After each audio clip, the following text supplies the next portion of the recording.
اعوذ باللہ من الشیطان الرجیم بسم اللہ الرحمن الرحیم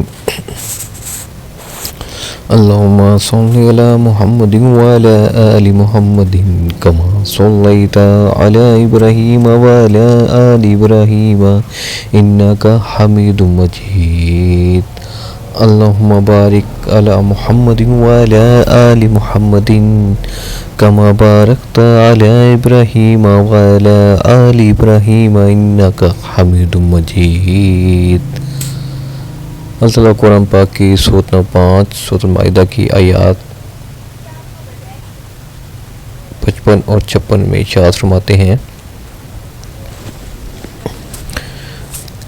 تلاوت ہے، انما ولیکم اللہ ورسولہ والذین آمنوا الذین یقیمون الصلاة ویؤتون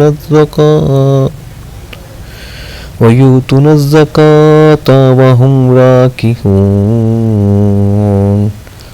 ومن يتول الله ورسوله والذين آمنوا فإن الله حزب الله هم الغالبون۔ ترجمہ، مسلمانوں، تمہارا دوست خود اللہ ہے اور اس کا رسول صلی اللہ علیہ وآلہ وسلم ہے، اور ایمان والے ہیں جو نمازوں کی پابندی کرتے ہیں، زکوٰۃ ادا کرتے ہیں اور وہ رکوع، خشوع و خضوع کرنے والے ہیں۔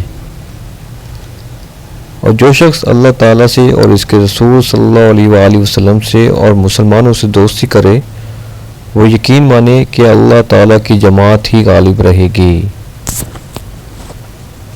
تفسیر ہے، پہلے دشمنان اسلام سے دوستی اور محبت کرنے سے روکا گیا، اب بتایا جا رہا ہے کہ مسلمانوں کس سے محبت و پیار کریں، کسے اپنا ناصر و مددگار بنائیں۔ فرمایا، تمہارا دوست اور مددگار اللہ تعالیٰ ہے اور اس سے بہترین مددگار کوئی نہیں ہے، اور اس کا رسول صلی اللہ علیہ وآلہ وسلم اور مومن ہیں جو نماز قائم کرتے ہیں، زکوٰۃ دیتے ہیں، لیکن دنیا کو دکھانے کے لیے نہیں بلکہ وہم راکعون یعنی نہایت خشوع و خضوع سے عبادت الہی میں مشغول منہمک رہتے ہیں۔ اور اہل ایمان کون؟ وہ اہل ایمان جو اللہ کی راہ میں زکوٰۃ دیتے ہیں، جھک کر زکوٰۃ دیتے ہیں۔ زکوٰۃ کن کو دیتے ہیں؟ جھک کر۔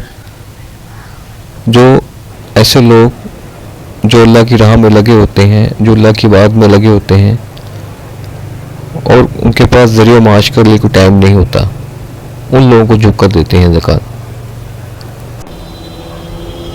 اور جو شخص اللہ سے اور اس کے رسول صلی اللہ علیہ وسلم سے اور مسلمان دوستی کرے، وہ یقین مانے کہ اللہ تعالیٰ ہی کی جماعت غالب رہے گی۔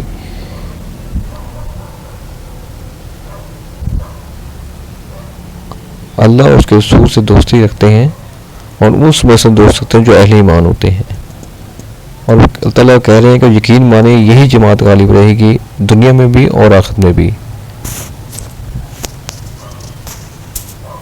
دوستو، آیات ترجمہ و تفسیر پڑھی ہے، اس کا مطلب یہی ہے، ظاہر یہ ہوتا ہے کہ زکوٰۃ ہمیں انہیں دے جو حقیقی اس کے حقدار ہیں، جو اللہ کی راہ میں لگے ہوئے ہوتے ہیں، نہ کہ ان کو دے جن کے ویسے تو ان کے نیچے 10 مدرسے ہوتے ہیں، ٹھیک ہے، اور وہ اس زکوٰۃ سے ان کے اپنے شاہانہ انداز ہوتے ہیں، گاڑیاں ہوتی ہیں ان کے پاس، ان کو زکوٰۃ دی جا رہی ہوتی ہے۔